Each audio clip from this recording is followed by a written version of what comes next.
Hi, everyone. This is acyuta-bhava from Nightlight Astrology, and today we're going to take a look at Venus's Cazimi with the Sun, which is coming up this week and will last for a few days. So we're going to take a look at it on the real-time clock. I'm going to tell you about what Cazimi is, how it's defined, what it means, and then we're going to talk about Venus Cazimi with the Sun and what to watch for. Before I do that, I wanted to report to you all on an interesting expression of the Mercury-Mars transit that just passed by. I'm going to put the chart up on the screen here so you can see it.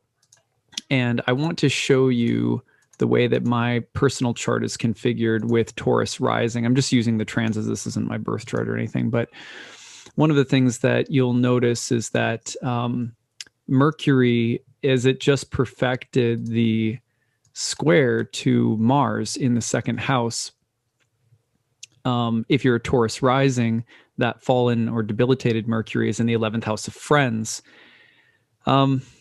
Mercury's square to Mars in the second house in my life showed up as someone who was a longtime sort of business associate of me and my wife, passing away yesterday. So he was a singer, songwriter, kirtan leader. His name was Win Paris. And really good guy. He opened and closed all of our studios with kirtan circles, was a regular kirtan performer at our yoga studio. He hosted this thing called the Love Light Festival, which my wife and I both spoke and taught at. One of my first dates I ever went on with my wife was to one of his kirtans at the Buddha B yoga studio in DC. And before I knew that I was going to get so immersed into bhakti yoga, he was around singing Hare Krishna, and he was constantly, he had this funny line that he sang in one of his songs. Well, he would always do kind of a blues rendition of kirtan toward the end of his sets. And he had this line where he would say, "You might be wondering why I'm singing blues or why I'm putting kirtan music to blues." He'd say, "Well, they say that blues music is nothing but a good man feeling bad. And with kirtan, it's nothing but a blue man making you feel good. Thanks, Krishna."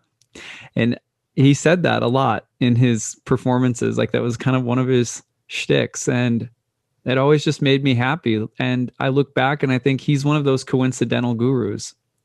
He's not someone that was a formal teacher of mine in any way, but he was a teacher in the sense that he was filling my home, my yoga studio, with kirtan, and with the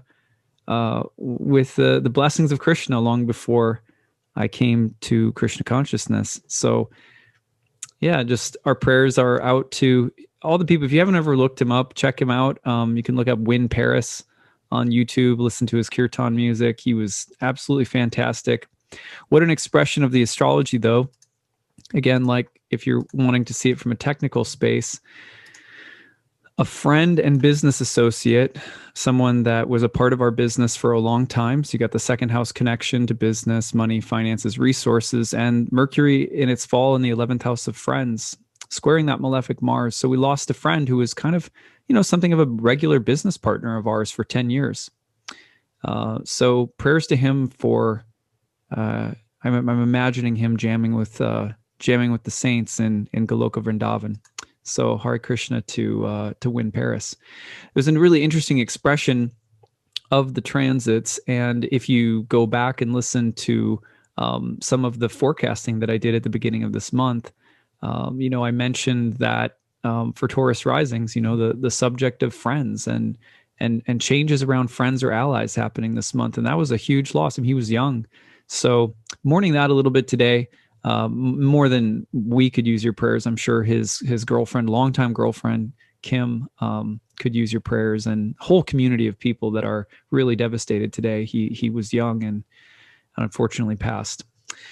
So at any rate, I wanted to share that example of the astrology, kind of a tragic one, but also I know that there's, like, Win would be happy today hearing a lot of people playing his kirtan. My wife and I have been singing some of his songs in our head this, in the kitchen and stuff this morning, making breakfast. And so, and for me as an astrologer, knowing that an ally, a business partner, a friend past, and knowing that the transit very perfectly depicted the passage of a singer-songwriter, Mercury, of course, Mercury in Pisces, also classically disorganized fellow.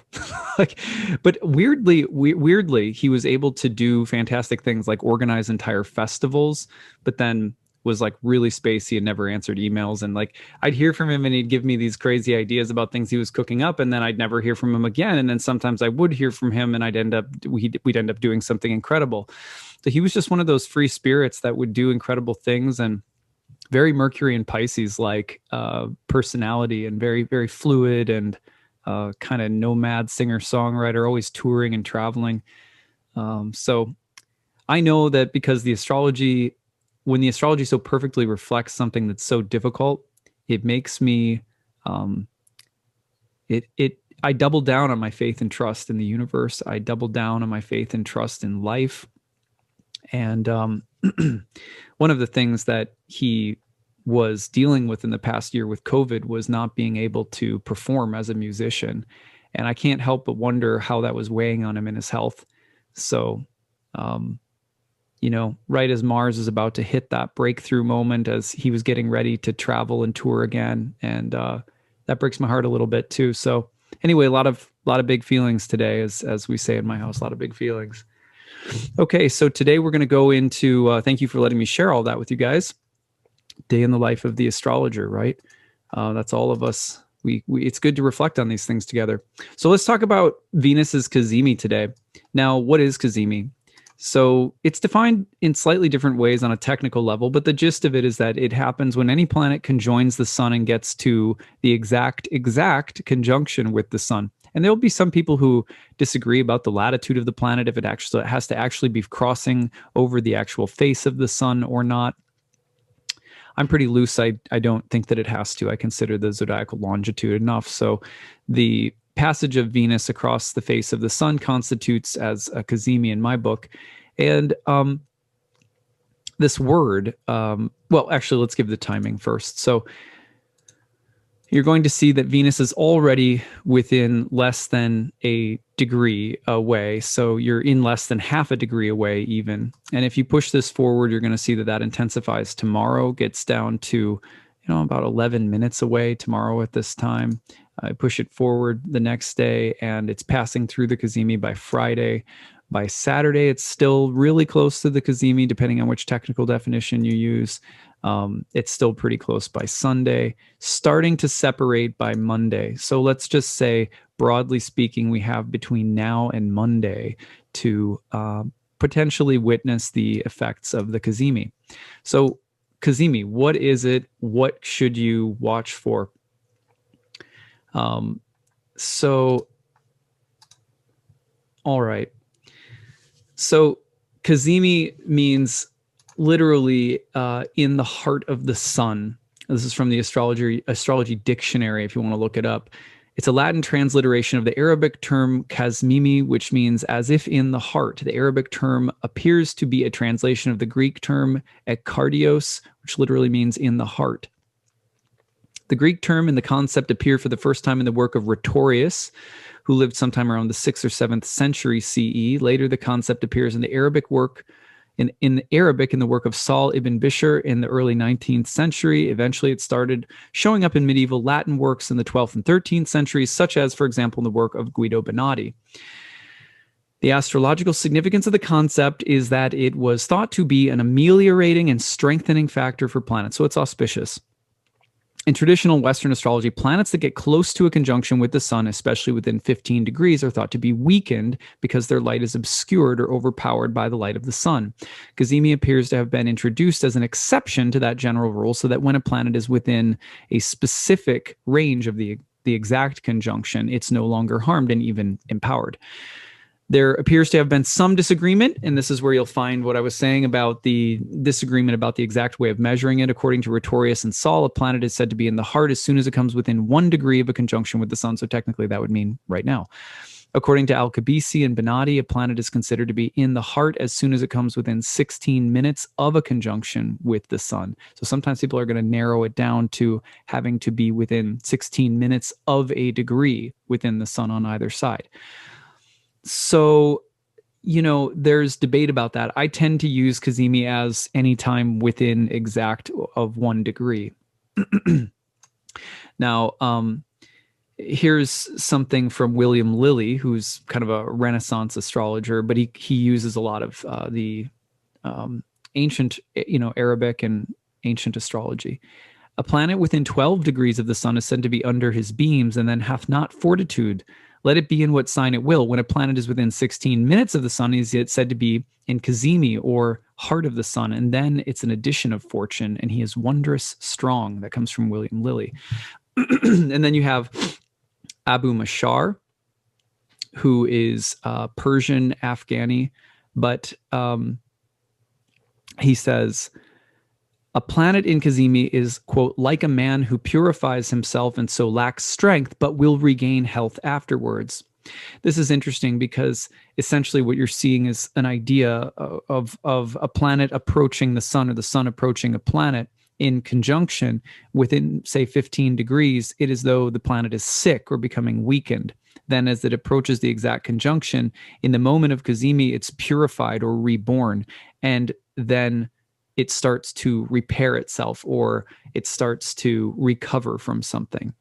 So you have different ways of looking at it as a moment of purification, the beginning of a process of recovery, as well as a moment of great empowerment, or a kind of auspicious moment for the planet in question when it's in the Cazimi. Now note that when the planets are coming to that point, the planet is kind of getting burnt up. Now, Venus has had a way of protecting itself from that thus far, mostly by virtue of having been in Pisces in its exaltation, where it is said to be in its chariot, protected from the beams of the sun. And then it just crosses over into Aries, so it's a little bit burnt up in its detriment, real close to the sun. Then it goes into Cazimi right away, and so it has a good patch of time here where it's greatly empowered. Again, this is sort of between today, I'm talking on March 24th, until about Sunday or Monday, toward the end of March here. So those are some of the definitions. Now, I want to show you guys something that is an interesting, a very interesting correlation with a Cazimi that is happening right now as my friend passed.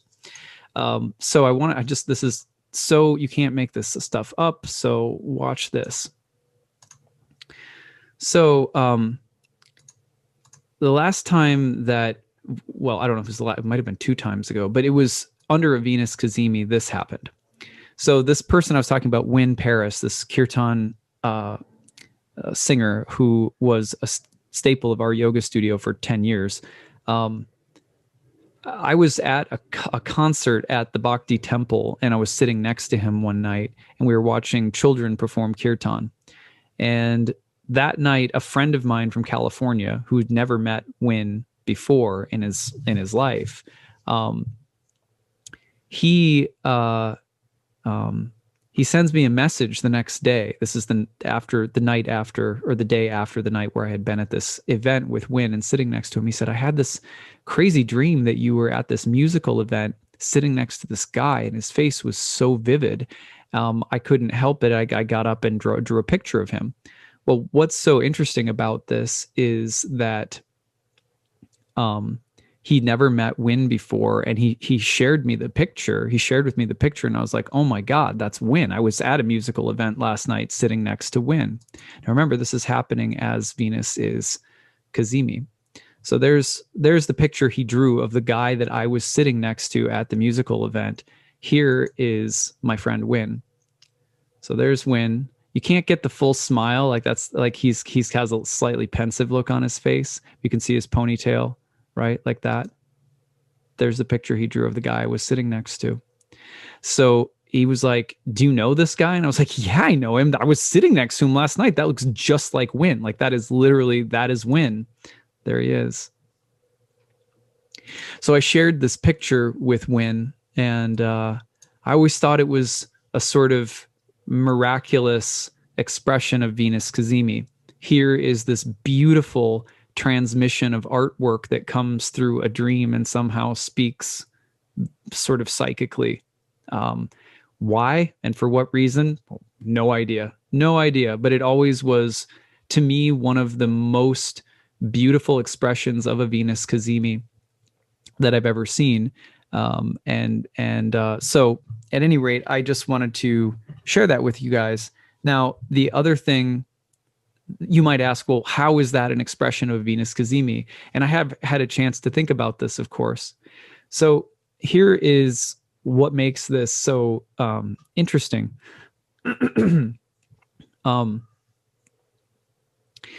If you think about what the sun represented in ancient astrology, it has a lot in common with the Platonic idea of the ideal forms or thoughts in the mind of God.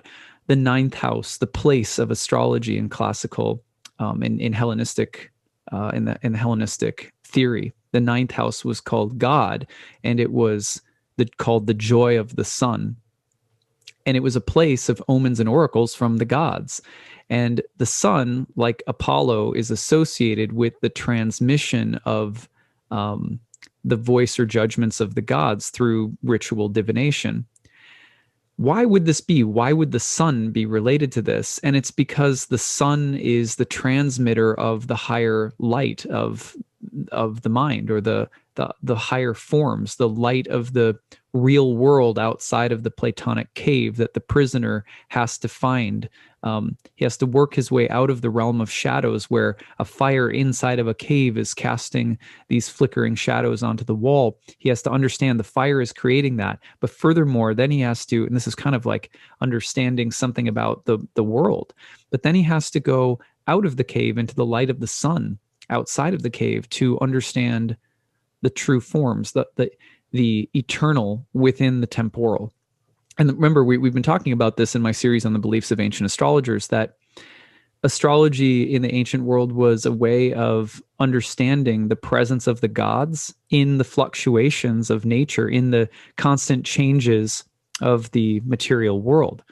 And so to study the cycles and circles of the planets, who their motions, because they were mathematically, astronomically, geometrically conceived, were thought of as divine, or sort of perfect, in ideal in a sense, just like a triangle is ideal. The patterns of the planets were ideal, and their movements spoke to the presence of that ideal, or that perfect eternal divinity in the presence of all of the changes on Earth. And the sun was connected with that sense of higher truth, that sense of ideal, perfect truth, because the sun is the one that draws out the zodiacal circle, the great circle of the solar year. It draws out the distinction between day and night, and the 24-hour day, and the moon is a reflection of the sun's light. And so the material world is thought of as this reflection of the higher realm of truth that the sun is emblematic of. And so when a planet comes into the heart of the sun, it is as though the highest ideal of that planet, the sort of Platonic ideal of whatever that planet's archetype represents, are somehow present, or they become very vivid somehow. And this is why the sun is sometimes also associated with the kind of mediumship of divination, being able to understand the higher voice of the gods, or to see the inherent forms that the planets are speaking to, and to be able to speak that clearly somehow as an astrologer to to an inquiring client, a querent. So I always just thought, well, there's there was this transmission of an ideal form in a dream, that my friend was able to see something and communicate it in art. So I know that's kind of esoteric, but I think that's what's so inspiring about this, is that you have Venusian Cazimi people are often visionaries. They have the ability to see or understand some kind of higher form or ideal, and bring it out, make it manifest, or they may have a very high aesthetic. They may be empowered in some way by the gods in a Venusian way when Venus is Cazimi. For example, Oprah Winfrey was born with Venus Cazimi. And you think of just what the power that's sort of flowed through her as a popular feminine media figure, the book club and, the talk show. And so there's other examples, of course, of Cazimi too. But the point is, I would look at the ideal. The need for the ideal is very important right now. The need to communicate. This is my vision, and to make sure that what you are aiming toward is in line with the ideal vision. That being in reception of a beautiful, an image of beauty. Remember, Venus is associated with wisdom as well as beauty. So kind of where the beautiful meets the wise, and how can our lives be in reception of that vision this week? This is something that may present itself in terms of something we're trying to create creatively, trying to create a creative transmission in our career, or perhaps something coming through to do with love, beauty, sexuality, aesthetics, style, appearance. We see it's very easy under such a transit also to potentially be rather judgmental. The world is always going to be in appearance or reflection of that ideal form. So Cazimis don't last forever.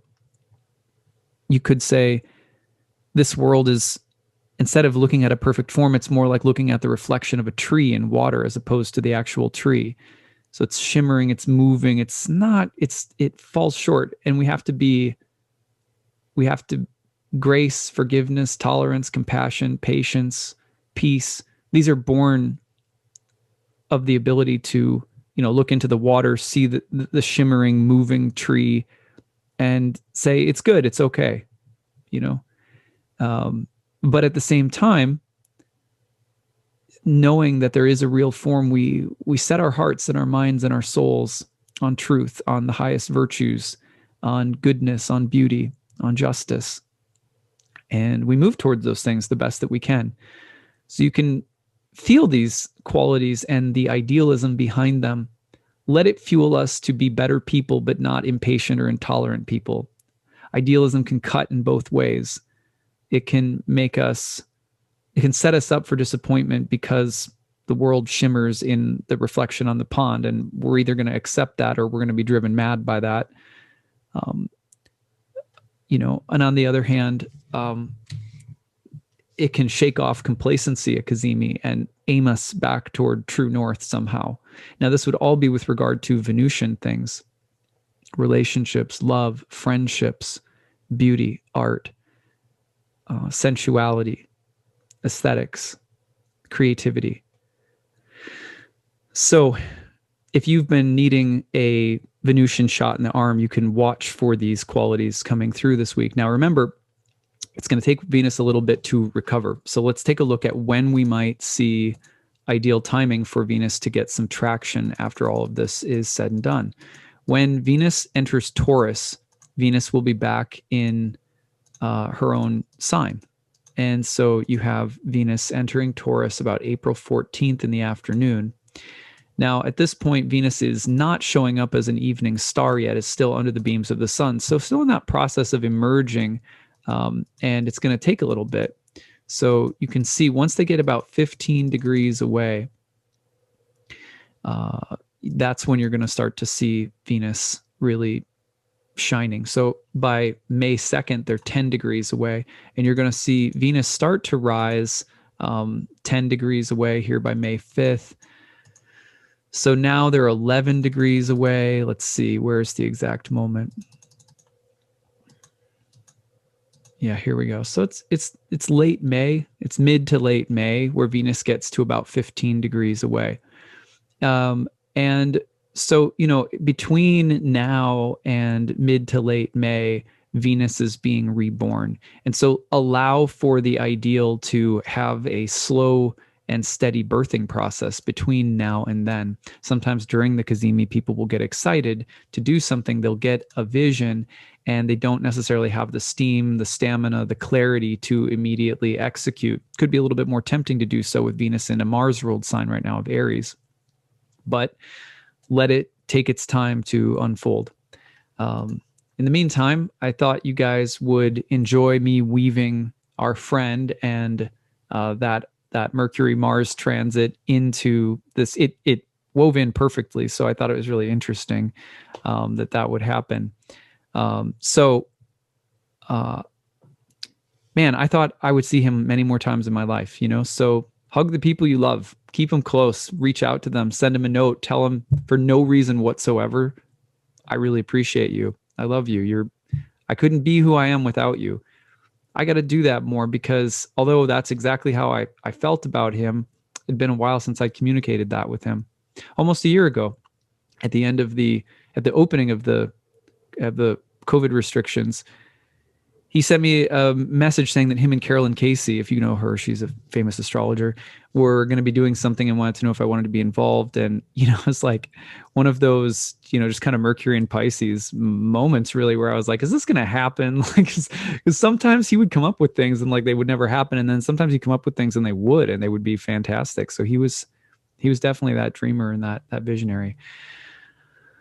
Okay, anyway, I hope you guys are having a great day today. Hug the people you love and tell me what you're experiencing with Venus at the heart of the sun between now and the beginning of next week. I'd love to hear your stories. All right, take it easy, everyone. Bye.